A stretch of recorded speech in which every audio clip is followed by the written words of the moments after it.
পাপা রে, খুব তাড়াতাড়ি তোকে একটা মা এনে দিব, ঠিক আছে? শোনা পাপা। মা দেখো তো ভাইটা কত সুন্দর, ওর বাবার সাথে বসে আছে। ওর তো কোনো বাবাই নেই। এই চুপ কর তুই, তোর বাবার কথা কোনোদিনও মুখে আনবি না। আরে কি হয়েছে, তোর বাবা নেই? না, তাহলে তুমি হবে কি আমার বাচ্চার মা? দেখো তুমি আমার বাবা। হ্যাঁ, এভাবেই কদিন কেটে গেল। আরে তুই এখানে খেল। ঘরে গিয়ে শুধু অত্যাচার, সব ছেলেকে দেখতেই ইচ্ছে করে না। ফুটবল আমরা এখানে খেলবো।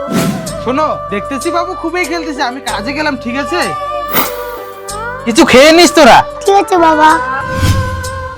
যত সব জ্বালা আমার মাথায় এসে জুটলো। কি হয়েছে দিদি? মনে হয় এই জীবনে আমার আর শান্তি হবে না। ভেবেছিলাম নিজের ছেলেটাকে ভালোভাবে মানুষ করব, কিন্তু এইখানে এসে সৎ ছেলের জ্বালায় পড়তে হলো। দিদি তুমি আর চিন্তা করো না।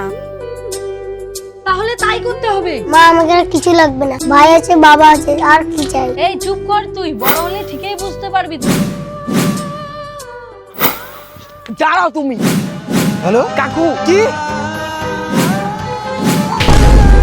আমি জানি তুই আমার মুখে হাসি ফোটাবি। বাহ বাহ, ভাই ভাই কি বলেছিলে? তুমি কি না হবে আমার বাচ্চার মা? বেরিয়ে যাও আমার বাড়ি থেকে। চুপ রে বাবা, মা ছাড়াই ভালোবাসিস তুই। বাবা আমি তোমার সাথে থাকবো। বাবা কি ঠিক করেছে? একটি লাইক করে কমেন্ট করো।